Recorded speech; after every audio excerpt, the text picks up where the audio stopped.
Jā, tātad ideja radās Olgai tad, kad viņa gribēja atkal parādīt izrādes Zudības dejas, kas tika iestudēta apmēram 10 gadus atpakaļ, kas ir duetu sērija, nepārtraukta duetu sērija. Un tā kā, lai nebūtu tieši tā, kā tas bijis. Olga stilā. Jā, bija jāpieliek klāt kaut kas jauns. Tādējādi viņai radās ideja, ka vajadzīgs vēl viens duets, kas ir atšķirīgs un ko viņa uzticēja mums. Un jā, un tā mēs sanācām un sākām strādāt, un tas vadmotīvs. Jā, satikšanās. Un jā, pirmie mēģinājumi bija ar daudz, ko mēs darījām, ar rokām meklējām, kā cilvēki satiekās un kas notiek tajā mirklī, kā viņi sajūt viens otru. Jā, un mēģinājumu process, principā viņš visu laiku bija dzīvs. Īstenībā lielas atšķirības, vai tas ir mēģinājums vai izrāde, nav. Jā, tas bija viens, ko Olga arī teica, ko viņa vēlējās, lai mēs mēģinājumos strādāt ar tādu pašu intensitāti, kā mēs darbosimies ar izrādē, lai nav atšķirība, lai tas ir process. Jā, ka tas ir process, nevis netik daudz varbūt intensitāte, bet tā reālā brīža sajušana. Un tas būtiskākais ir, ka tev pat īsti nav nekas baigi jādara. Tev vienkārši ir jāsagaida. Jā, par to sagaidīšanu es varu pateikt tā, ka viņi teica šos vārdus, ka vienalga, cik jums ilgi jāgaida, uzticieties sev un mēģiniet sagaidīt. Un tikai tad, kad jūs esat sagaidījuši kustību, tikai tad šo kustību arī dariet. Tam jābūt pa īstam, tas nav tā, ka es uzlieku, tāpēc, ka es zinu, ka es to uzlikšu, to roku, tā izšķētai, noņemšu nost. Tas ir pa īstam. Ja es uzlieku roku, tad es jūtu, kas jā. Un tas ir, man tas ir ļoti vērtīgi, ka es no vienas puses varu tajā jušanā būt, bet tajā pašā laikā es esmu arī sevi no malas varu tā attālināti. Es neiegrimstu tādā jušanā. Un tiešām man pirmo reizi mūžā tā, ka es spēju vienlaicīgi darīt abas lietas. Tas ir tāds, man liekas, veselīgs profesionālisms. Un man tas patīk, man patiešām tas patīk, ka es ne tikai emocionāli to nevis jūtos, bet ka es varu arī profesionāli tādā pašā laikā darboties.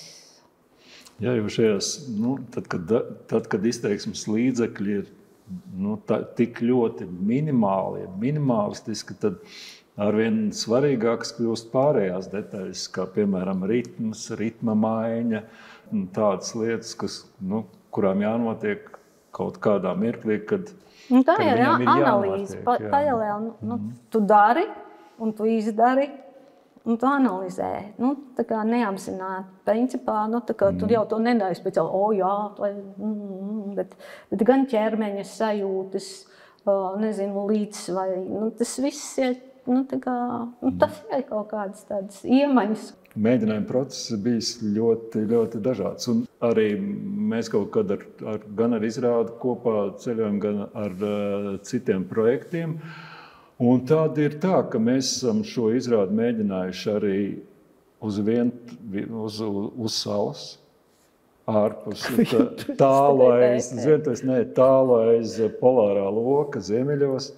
Esam mēģinājuši uz salas, esam mēģinājuši uz Klints. Jā, uz Klints arī lai būtu šī īpatnējā sajūta, kad nav līdzsvars un kas notiek, un kad var kaut kur gāzties, ka var kaut kas notikt. Jā.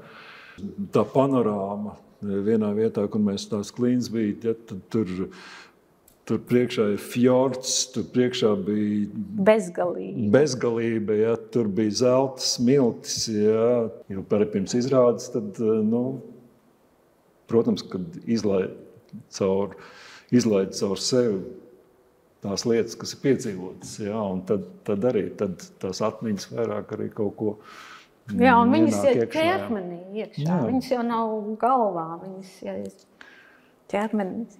Man kaut kad sajūt, ka tas nebija ilgi, tie mēģinājumi. Es nebija ilgi, bet to, ko mēs turpinām, jā, pie jebkuras iespējas, ka mēs turpinām kaut ko iet. Un man gribas, lai tas gabals vēl tomēr piedzīvo vairākas performances vai instalācijas vai, jā, redzes. Un no vienas puses tas bija ļoti vienkārši. Tāpēc, ka, kad satiekas mākslinieki ar savu vīzu, ar savam kaut kādam profesionāliem paņēmieniem, un tas notika. Principā pēc pirms mēģinājuma man bija skaidrs, super. Man bija interesanti, ka tu tā kā iestādi to sekli, un tu pat jau nesagaidi, pat jau nesagaidi to milimetru, un kad tūlīt jau sāk, tev skaidrs, jā, būs. Es nezinu, kā tā. Man tas ļoti patīk. Tad, kad mēs strādājam, es izvēlējos tādu vienu metodi, kā principā viņi visu laiku performē man. Katru mēģinājumu, kad mēs tur pasildījāmies kaut ko tādu bišķi, un katru mēģinājumu mēs gājam cauri no sākuma līdz galam. Un es vienkārši arī lieku viņam laiku, 15, mēģinām ilgāk. Līdz ar to, ka tā prakse deva viņam uzreiz to pieredzi, ka tu visu laiku performē. Tu netaisi atsevišķi kaut kādus gabaliņus un pēc tam liek kopā. Ne. No sākuma līdz galam. Tu katru reizi performē. Protams, ka man bija patīkami, ka es katru reizi biju vienīgais skatītājs. Un tad es sagādāju sev baudu katru mēģinājumu. Tad, kad mēs strādājam, jā, mēs nerunājam nekādas emocijas, jūtas, kas ir jūtas, pieskaņi. Tur nav, es nekādu neprasu un it sevišķi griežu nos, nekādas emocijas. Tad nevajag. Tu vienkārši, principā, tu dari tehniski tehniskas lietas. Tu sajūti es nezinu, siltumu, mikstumu, visu, ko tu vienkārši sajūti, jā, bet tas nav nekāds, tur nav jābūt nekādam emocionālam fonam. Bet tiem, kas skatās, jā, tā ir savādāk. Un sanāk tā, ka es visu laiku to arī skatījos uz viņam, gāju savām emocijām. Un principā man nepatīk skatīties izrādes, mēģinu izvairīties. Jā. Man patīk strādāt, tā kā ielādēt un palaist. Jā. Tas gandrīz jau kaut kāds punktīgs, jā, kad tu saproti, ka tu nekad nevar būt mūžīgi jauns, jā, bet tu jūti, ka vienalga tev tie 18 gluži nav, bet tad 25, 35, ka tā enerģija gribas. Un, protams, ka ar kolēģiem, es vienmēr arī redzu gan Ramonu, ar Vilni, pēc kā ar Vilni mēs satiekamies tad, kad viņam tomēr jau bija gadi ar Ramonu. Ramonu es atceros, tā viņa man arī vienmēr būs arī tāda Ramona, ka mēs satiekamies. Bet ar saviem profesionāliem prasmēm, cik viņi tagad ir fantastiski ideja, un, protams, ka jo vairāk es varēšu viņu vilkt uz to skatu vēl, ja vairāk es viņus varēšu pierunāt, es to arī darīšu. Patiks viņa, nepatiks, pēc ka es vienkārši redzu to vērtību. Ar Oļegu mums bija ļoti, ļoti sen arī projekts, kur piedalīja Santa Grīnfeldē, man liekas, kompānija vēl bija dzīva. Un arī bija solo, un Oļegs arī spēlē kontrabasu un arī fotografēja un projicēja. Un pirmizrāda projektam bija Noasa.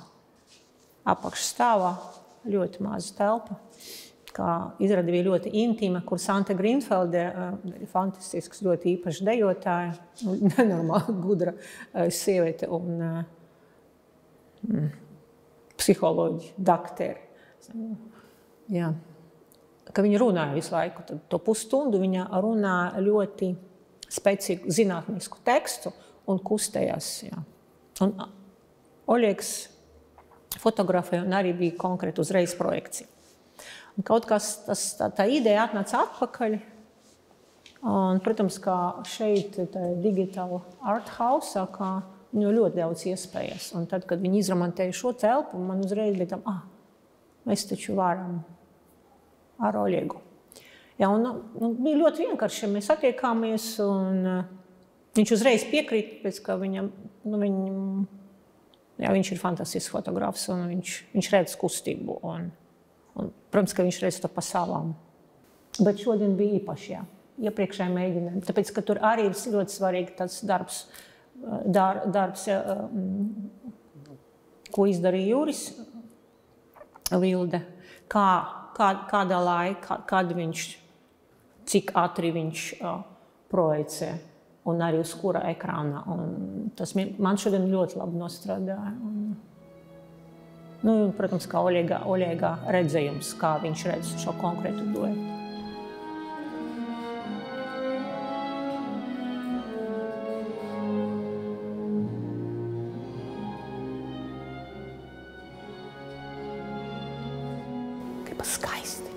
Gribas skaisti, palielām skaisti.